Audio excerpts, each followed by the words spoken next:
National conference के नेतृत्व वाले गठबंधन को 3 राज्यसभा सीटें मिल सकती हैं, जबकि बीजेपी को 1। नेशनल कॉन्फ्रेंस, कांग्रेस और निर्दलियों का गठबंधन 4 में से 3 राज्यसभा सीटें जीत सकता है, जिसके लिए चुनाव आयोग द्वारा विधायकों के शपथ ग्रहण समारोह के बाद कभी भी चुनाव कराए जाने की संभावना है। बीजेपी 29 विधायकों के साथ भी एक सीट पर सुरक्षित रहेगी। हालांकि अगर राज्यसभा चुनाव से पहले 5 विधायकों को मनोनीत किया जाता है तो इसकी ताकत 34 तक बढ़ सकती है। गठबंधन को पहले से ही 55 विधायकों का समर्थन प्राप्त है, इसलिए ये 3 राज्यसभा सीटें जीतने में सक्षम होगी, जबकि 34 विधायकों वाली बीजेपी अपने दम पर एक सीट सुरक्षित रूप से जीत सकती है।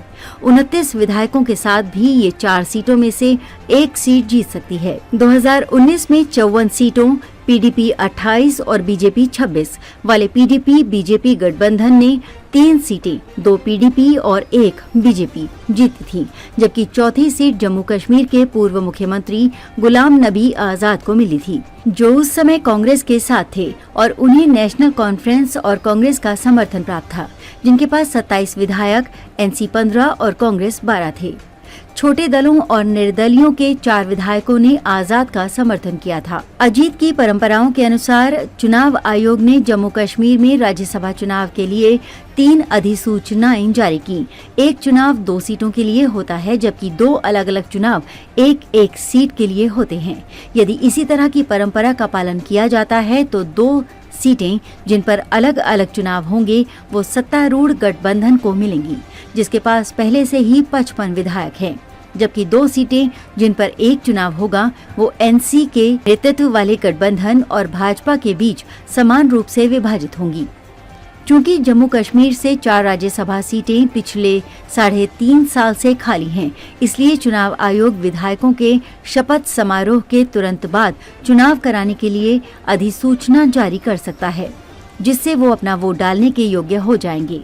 संभावना है कि केंद्रीय गृह मंत्रालय राज्यसभा चुनाव होने से पहले उपराज्यपाल को विधानसभा में 5 विधायकों के नामांकन की सिफारिश कर सकता है, क्योंकि इससे ये सुनिश्चित होगा कि भाजपा कम से कम एक राज्यसभा सीट पर सुरक्षित है।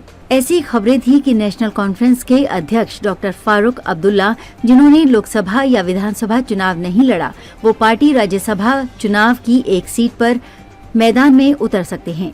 एनसी के पास अपने 42 विधायक हैं, जबकि आप के 1 विधायक और जम्मू संभाग के 5 निर्दलीय विधायकों ने पहले ही एनसी को समर्थन दे दिया है, जिससे पार्टी का आंकड़ा 48 हो गया है। सीपीएम विधायक एम.वाई. तारिगामी भी गठबंधन के साथ हैं, जबकि कांग्रेस के 6 विधायक हैं। गठबंधन के पास कुल 55 विधायक हैं।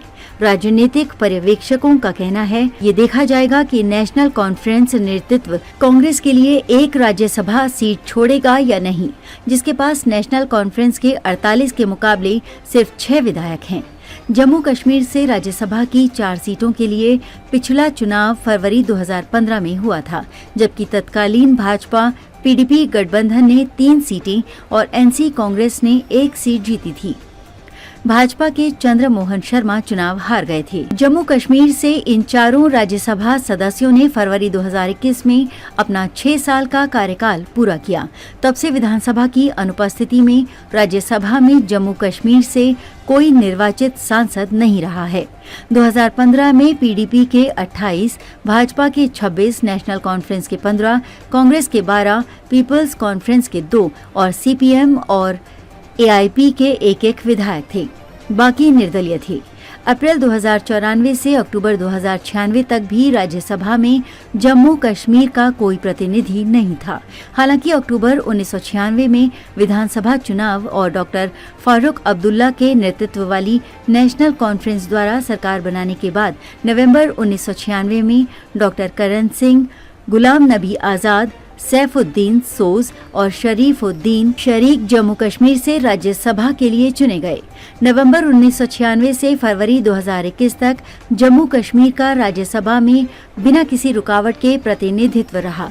हालांकि 2015 में ये पहली बार था कि भाजपा ने जम्मू और कश्मीर से राज्यसभा सीट जीती।